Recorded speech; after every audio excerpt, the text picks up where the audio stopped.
We love Classical Conversations. Your organization is known worldwide, and we certainly appreciate every facet that you do. I do believe in what you're doing because I've seen it in my family. I'm so excited about all the things that, Robert, you guys do with Classical Conversations. It's been a huge blessing for our family. Grateful for the work at Classical Conversations. You're a leader and you have been in this movement for a long time. I do feel like I have a debt of gratitude to you, your family, all of CC for just the fruit that has come from CC. Appreciate all that you guys do, both through this wonderful podcast and also through Classical Conversations, which I am convinced is the best education resource out there. Thank you very much for all that you do for the cause of Christ and for our families and for our children. Really, really appreciate it. Hello, everyone, and welcome back to another exciting episode of Refining Rhetoric. I am super excited. We are having two people on today. It is my first son-mom combo interview. We're going to be talking a little bit about Stoa, about growing up in Classical Conversations. So we have Alyssa Hayes. She began her Stoa journey in 2014 with the oldest of her 10 children, and she's been deeply involved in the community ever since. She serves as the head debate coach for one of the largest Stoa clubs, where she's passionate about equipping students with critical thinking, communication, and leadership skills. She has directed multiple Classical Conversations challenge levels and has worked with various nonprofits in the Colorado Springs area. And I guess with her free time, she's also COO and owner of a landscape design and construction company where she specializes in logistics and marketing. So it sounds like if you want something done, ask Alyssa. She'll get it done for you. But she also serves as the Stoa Marketing Committee, bringing her expertise to help and grow and strengthen the Stoa community. And she has a deep love for mentoring students and a heart of service. And her son Thaddeus is with us today. He is a rising sophomore at Patrick Henry College. We absolutely love Patrick Henry College. He's pursuing a degree in government with a concentration in American politics and policy. He was homeschooled with his 9 siblings, and he has went through 7 years of Classical Conversation. He has a love for rhetoric, critical thinking, and was further honored through competitive speech and debate, as well as a varsity collegiate mock trial, where he's distinguished himself as a confident and persuasive communicator. If you don't know, Patrick Henry College has multiple national championships in different mock trials and debates and all sorts of things. So curious if that is, if you participate in that. But he is passionate about engaging with issues that shape civil life. That's what we're all about here at the Refining Rhetoric podcast. And Thaddeus aims to serve his community and country with wisdom, conviction, and clarity. So welcome to the show. Thank you so much for having us today. Yeah, thank you. So Alyssa, I want to just start out with you. So what began your homeschooling journey? Oh, that's a great story. Actually, that began on accident. We were going to move to a different state, and I didn't want to start my oldest in school in one area and then have to move her different schools to another area. So we decided to go ahead and homeschool in the interim. And then turns out we just never stopped. So the funny thing is, at one point, obviously, we were learning how to homeschool, and it was a completely different situation than public school, right? So this was as she was going into 2nd grade. And my husband said, so why don't you just put her back in school? And I said, well, I would love to, but the Lord won't let me. And so essentially, it was the Lord who kept me through all these years. And now I have a broader vision for it. Now I'm really grateful. Yeah, that's how a lot of people start. You don't know what you're doing when you get started, but as the journey goes, you become more clear. So, yeah, Thaddeus, tell us what it was like growing up in a large family devoted to classical education. Did you get in a lot of debates with your brothers and sisters? Yeah, absolutely. It was a wonderful experience, in all honesty. I think all throughout my childhood, I wondered what it would be like to be in a different schooling situation. But just as I've grown and been in college now, I'm so thankful that God chose to let me be homeschooled instead. It was great being around so many other kids in my family because I always had this social network that even to this day, I still feel like I fall back on and hanging out with my siblings and hanging out with my family primarily, above hanging out with friends. And so I've just really enjoyed the entire experience, and classical education has just been excellent. Now, I know our listeners always love to hear from graduates. So how has your transition into college been? Did you find yourself lost and couldn't make friends, or was it a smooth transition? It's definitely a mixture of both.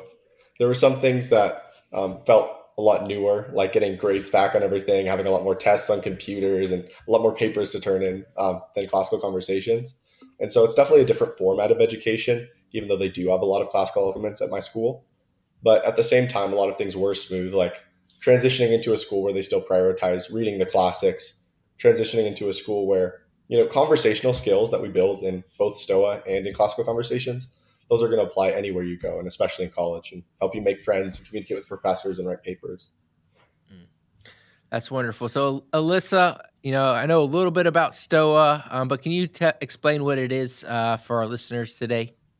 Absolutely. It is a large national Christian homeschool speech and debate league. So Stoa is the umbrella organization, and underneath that, you'll have local and regional clubs that will host club typically on a weekly basis, where that's where they go and get their coaching and how they learn how to communicate, how they learn either speech or debate or both. Excellent. And Thaddeus, can you tell us a little bit about your experience in Stoa? Like, how long did you compete in it? Did you win any championships? Or tell me about just how valuable it was to, kind of complementing that classical conversations education. In Stoa, I did 6 years of Stoa, which is about as long as you can do it. It's based on age, not by grade necessarily, but I did it from when I was 12 to right before I turned 18. And it was just a remarkable experience. I went from someone who felt like I was a pretty shy person, and I wouldn't really say that I had any friends around the age of 11. I remember walking to my sister's room and telling her, I don't think I have any friends at one point. But then after coming out of Stoa, there's so many valuable connections that I've built in that community. And also just the ability to communicate and grow with people, which then applies to what I'm doing in college as well. It's just been one of the most valuable experiences of my high school, if not the most valuable. CC and Stoa are both of those that I'd say have really formed me into the person I am. Yeah, so tell us a little bit more. Like at Patrick Henry College, I know they have like different debate teams and different. Are you involved in any of those?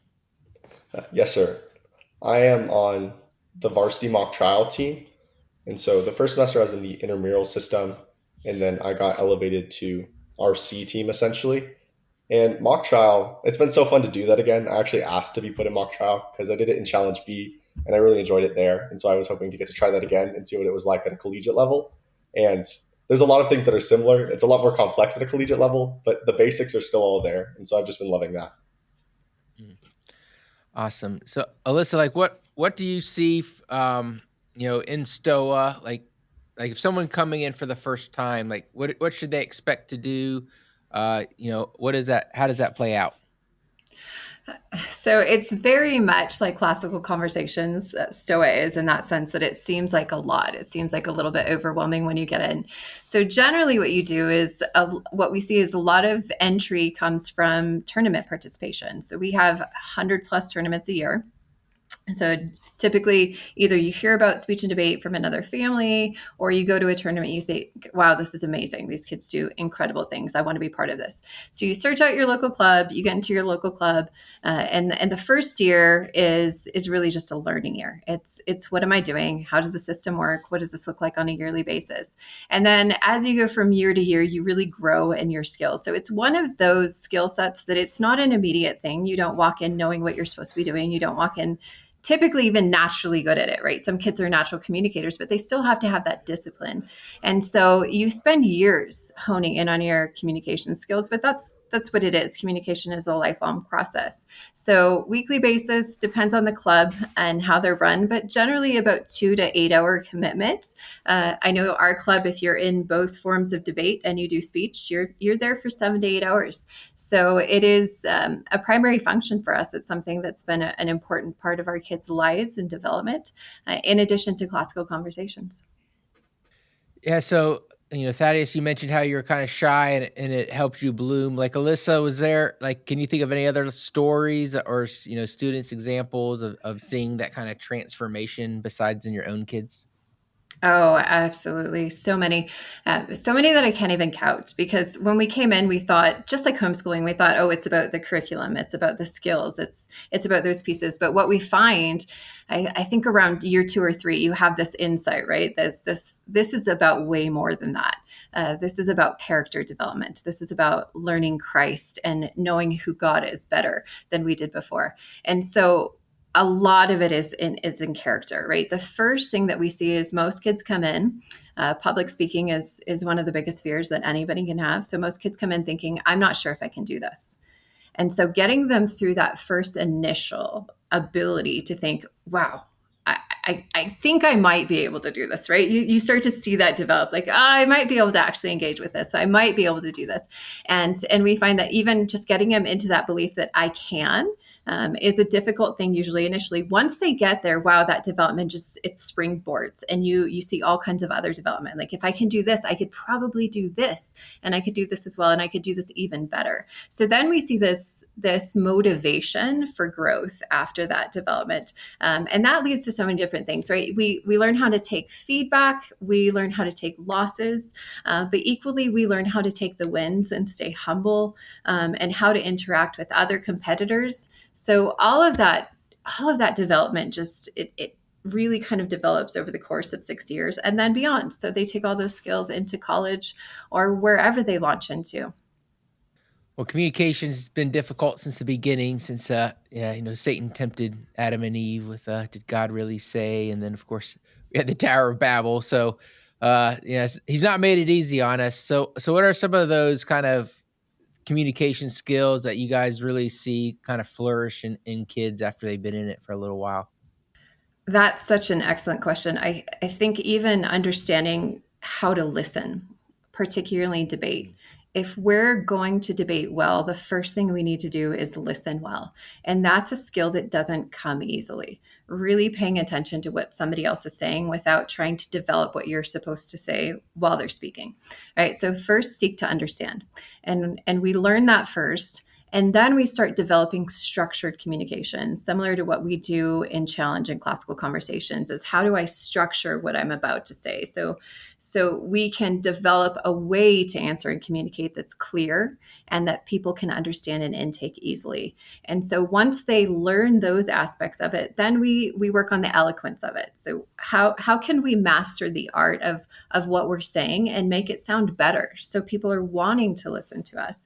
And so all of those elements take so much time and so much practice in developing. And it really is, it's a lifelong skill. So even though our students get incredibly good at what they do, it's still something that they're over the course of a lifetime are going to get better and better at as they intentionally learn how to communicate.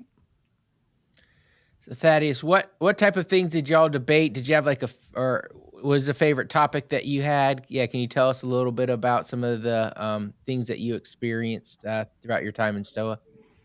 Absolutely. So I did 6 years of team policy debate, and so we had 6 different resolutions. The first year we debated foreign aid policy, and so we're debating about aid packages going different places, military aid to Egypt, all sorts of stuff. My second year, I believe, was military year. Or no. My second year had to do with banking and finance. My third year had to do with military policy.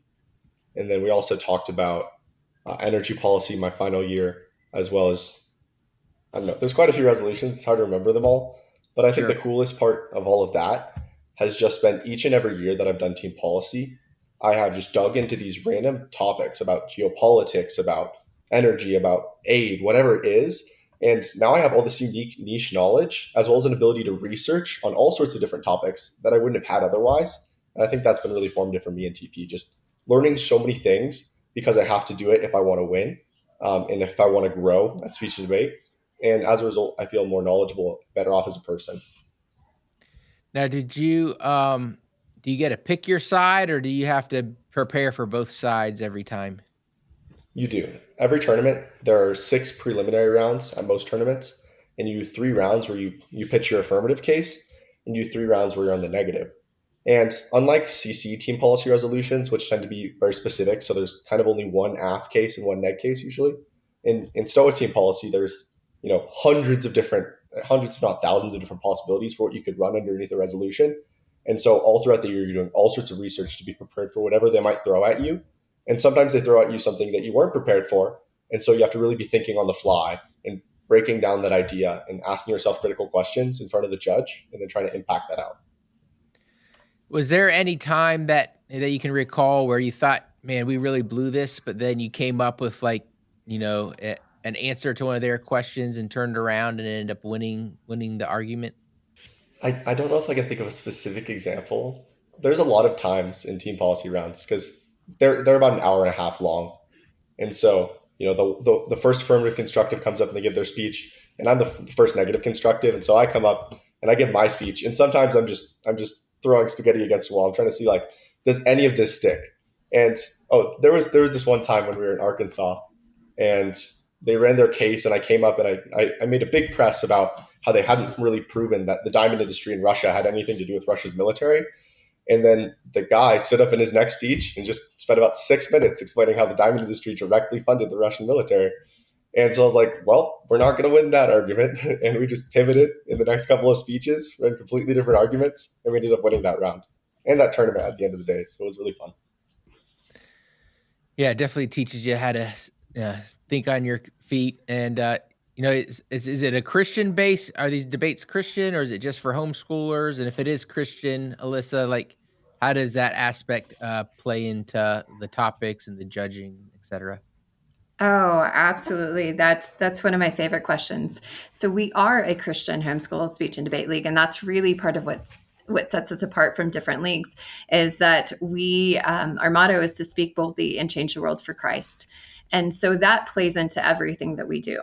Like, what our intent behind everything that we do is really to point kids to the knowledge of Christ and then have them go out and be able to communicate who Christ is. So that means the resolutions that we pick are never going to put you in a place where you have to argue something immorally, right? Something that you wouldn't believe in from your worldview. So we're careful about what resolutions we pick. And we're also careful to equip and empower students as well as the community, because the coaches are the ones who are on the local level mentoring these students, right? So we have some pillars that we abide by in this Stoa community that are really essential, and all of them point to a biblical worldview, because that's what we're training up ultimately. Excellent. So how have you seen the students' biblical worldview strengthen and transform as they've been in the program? Because a lot of times, you get you're coloring the pictures of Jonah and those type of things in Sunday school, but there's not a lot of rich theology in a lot of churches, unfortunately. So how have you seen Stoa impact students' biblical worldview? Primarily, mostly what we see. I mean, we know if you've had a kid that's in middle school, high school, they're asking those questions about their faith. They're fair questions, or questions that we all ask. And so they're walking through that journey and wondering, what does this mean? How do I know? Where's the evidence for this? And those are things that we really cater to, because it's okay to ask those questions. It's a safe place to ask those questions. In Stoa in particular, we have several different events that even work around that. For instance, we have an apologetic speech event. We have another event called Mars Hill, where it's taking current cultural events and then really analyzing those in light of biblical truth. And so in the process of club, one of the things that we're doing is we're having those discussions about, well, what about this song, right? How does it relate to what we know about biblical truth? And so these kids are really able to explore their faith throughout that. And then in apologetics, really dig deeper into biblical testimony about why they believe what they believe. And so we have often found that kids, even though they're in a Christian household, will come to faith during those years and during those conversations, because they're allowed to ask the questions. They're allowed to explore their own faith. That's part of the process. So I know that there's one story in our league about a student years ago who actually won apologetics at our nationals competition, but then later on devoted his life to Christ, because it was something that he had developed that knowledge so much, but then that heart piece wasn't with it. But because he had that knowledge, that heart piece came later. And so that's a huge part of what we're doing in Stoa as well. Yeah, Thaddeus says, you have a great mom, and so you probably didn't have too many, waivers here or there, but talk to me about how Stoa helped strengthen your faith. Was there any questions that you were able to get answered through it? Or, when you do have a question maybe about what the Bible says, how has that background helped you go research and come up with a biblical answer? That's a great question. It really has helped in a couple key ways. I would say I probably came to a saving faith at some point during my teen years. I couldn't pinpoint an exact moment, But I think Stoa in several ways has really helped with that. One of the things, as she already talked about, is there's just this amazing community of fellow like-minded homeschooled believers. And so being around those people and seeing so many people who do have strong faith is something that you can look up to as a good example, versus I think it can be harder maybe in a more secular situation like public school, or even people who might profess Christ. It might be a much messier situation. There's much less people. There's probably fewer people to look up to, I'd guess. But another thing that was super helpful about speech and debate is it helped create an atmosphere within our family where we can get nippy, we can get a little bit debatey with each other, but it's because we want to have really good conversations. Very few people in our family tend to shy away from having deeper or harder conversations. And so because we're willing to have those conversations, it helps us wrestle with all of these things. Um, and so we'll have Bible studies almost every morning during the school year where we get up at like 7, we go downstairs, and sometimes we get in little debates about things. And it doesn't always end on the friendliest terms, but I think what it as a result of Stoa, it leads to us really thinking through things rather than just saying, like, just believing it blindly, or just not believing it but not wanting to bring it up because you don't want to discuss it. Another question I had for you was, you probably had some preconceived notions when you come into these debates or these different ideas and you get the topic. Like what topic did you change your worldview on the most after, studying it? Is there an instance that you were like, man, I believe this. Then after I did the research, I took, obviously you know how to argue both sides, but that you really came out on the other side from your initial point of view. That's a great question. I think, in all honesty, I'm not a super hard set, like stubborn, opinionated person about a lot of things. And so I can't think of many topics where I really walked into them thinking firmly one thing and then came out thinking the other thing. I tend to walk in seeing, I'd like to think that I tend to walk in seeing that there's merits to both sides, or that there's a possibility for either side to be true. And then through the research, I come to that conclusion. One surprising one for me was, this is a bit technical. I did a lot of team policy debate, and so that's where most of my examples are probably going to come from. But I went into my senior year looking up research about nuclear energy. And a lot of people who do research on nuclear energy come out loving it. And I do think it's very fascinating. But when I wrote my senior thesis in CC, it was actually about how nuclear energy is not the future of energy in the United States. And that had a lot to do with both my work for my thesis in CC, as well as a lot of research I did, researching team policy cases about energy policy. And it was an issue that I definitely didn't expect to come out of it thinking this isn't going to work, but I did. And so I was pleasantly surprised by that. Well, you have to send that to me because I'm a big proponent of nuclear energy. So Okay, know what you absolutely. Alyssa, you're coaching students all the time. What have you seen in the students? Do they typically all favor one side after they do the debate, or is there still like people entrenched in the affirmative or negative side afterwards, even from a personal opinion standpoint? All of the above. All of the above. What Thaddeus is speaking to, though, is as a really essential aspect of debate is being prepared to listen to the other side, even if you have a tendency toward one side. And so one of the most endearing qualities that it develops in a lot of my students is really that listening first is, okay, I don't think I appreciate your side, but go ahead and tell me. Like, tell me what are the best arguments for how you're perceiving this. And I love that because it lends for so much richer of a conversation is what ends up happening. Like, that's the impact of it, is that because they're willing to hear another student out on their perspective, then they can dig a little bit deeper and they ask the deeper questions as well, because especially if they already have a bias against that perspective, then they'll want to know more. Like, why do you believe the way you believe? Like, what is it about that? Like, what kind of, tided you over in that sense? And so we see them on all aspects of the spectrum, depending on where they're at in their development. Usually they come in thinking, oh, I know what I'm talking about, right? Like, my opinion is best. Mm-hmm. And then as they develop, then we see, at least even if they're firm in their opinion, they're willing to listen to the other person's opinion.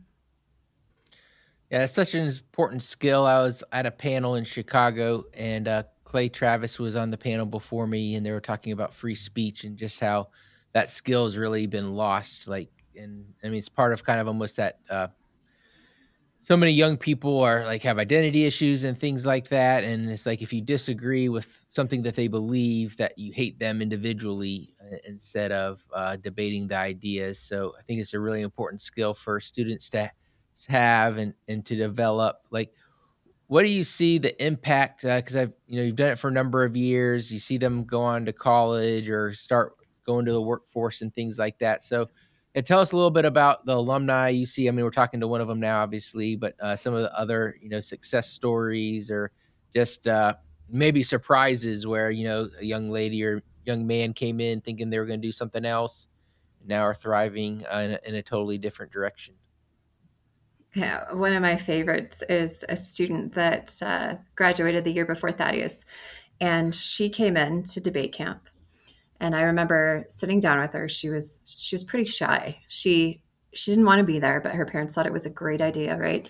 And I talked to her a couple months after she started, and I said, "So it's okay.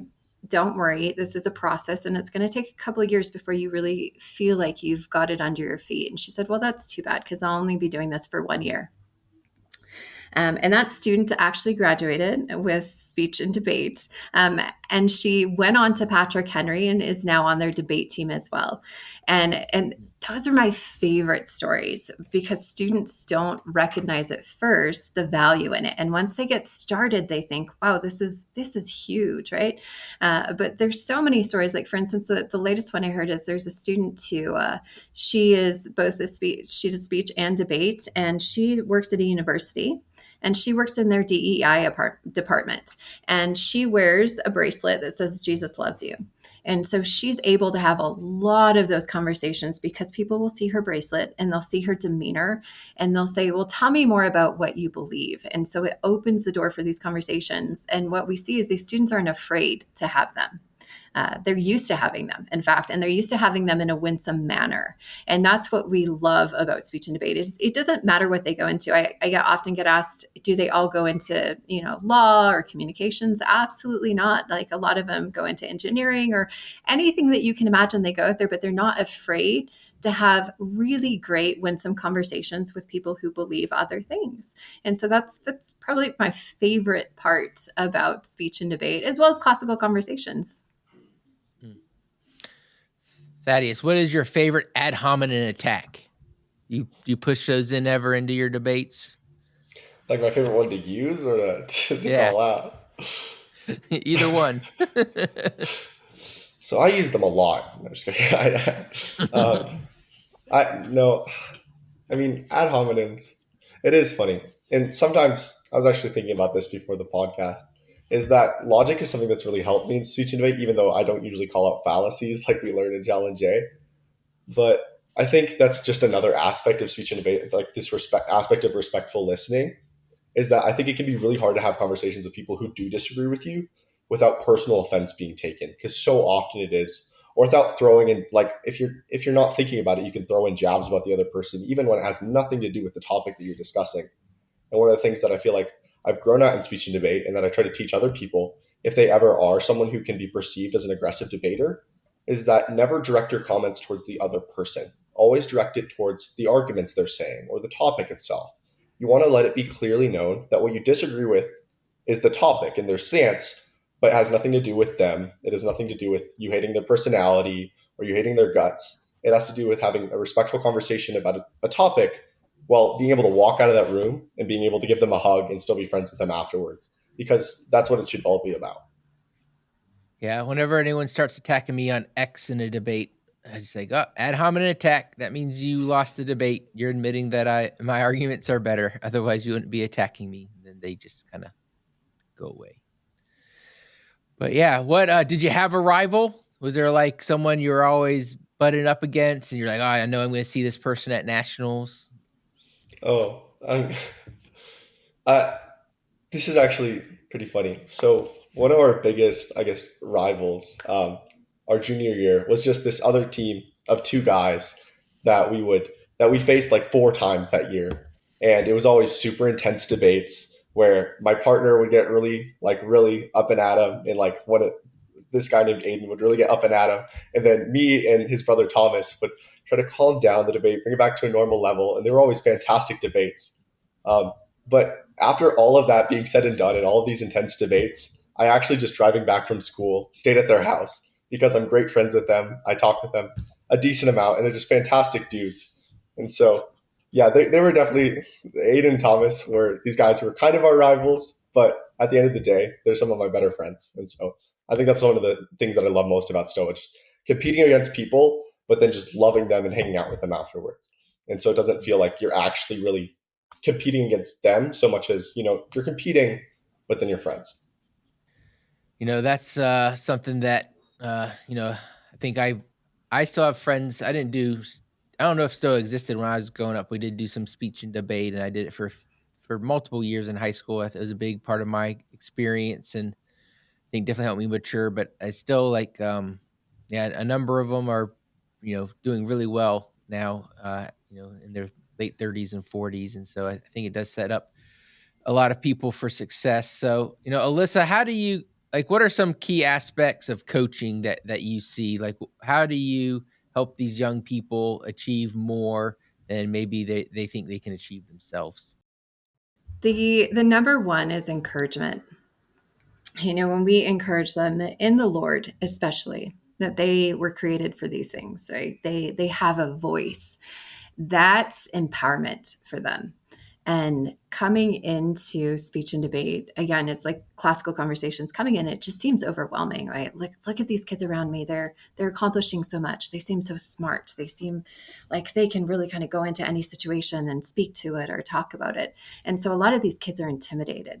So it's really banding together around them. But it's not just me as a coach. What's great about the Stoa community, it's their peers, right? So it's competition, but in a healthy manner, like not just what Thaddeus was speaking to, not competition in a I don't love you or I'm against you. It's competition and I'm with you to get you to the same goal. And that's the essential part of the community. And so as a coach, actually, it's not about me, it's about the community that we create. So I'm trying to mentor in a way that then other students underneath me will then mentor the students that come in underneath them. So a lot of our clubs have this mentorship hierarchy where I model something. I model encouragement, I model empowerment, I model Christ. And then the mentors underneath me, like the older students, then in turn mentor those students underneath them. And so that body of believers together is what takes this student who thought, I've never been able to do this, and turns them to a student who's now speaking in front of hundreds of people off the cuff and is not particularly worried about it because they've done it lots and lots of times. Yeah. I think I've seen research, and I haven't necessarily seen a new study, but more people are afraid of public speaking than they are of dying, at least in the United States, which is Right. kind of Yeah. an interesting psychological. I'm sure there's books on it, but talk to us a little bit about the club setting. Like, how many people are? You have a big one, but like, how many people are needed to start a club? Are there clubs all over the U.S. and what size are a typical club? So they range. We're in 33 different states, and they all look a little bit different. Like that's one of the unique things about Stoa, is that we have some core guidelines that we all stick to and some core tournament standards, and we abide by the pillars, like our values behind what we do. But our clubs all look different depending on what that community needs. So for instance, our club is a bit more formal. It's more didactic in that we have direct coaching, and we have about 60 students that come in on a weekly basis. And then we have a club up in Denver, and that club is actually split into multiple clubs depending on, what Denver's large, right? So, we have kids from across Denver who meet here, and then they meet over here, and then once a month they meet together. And that one's more parent-led. So the parents are more involved in getting coaching themselves so that they can in turn coach the students. We even have an online club for students who don't have a home-based coach. So there's nobody within a reasonable distance to be able to coach them. So they've joined an online club. So they have a main coach and they meet online weekly. And so it's really just dependent on what your community needs and how to create that. I think it's again, it's intimidating for new coaches as well. Like, should I start a club? Absolutely, right? If there's not a club in your area, please start one. And that's what's great about the Stoa community is we have so many different resources to help parents start a club, that you're not doing it by yourself. And you don't have to recreate the wheel. We've got all of those pieces for you. We'll come alongside you. We'll help you develop that club, and we'll be there for you for the rest of the existence of that club.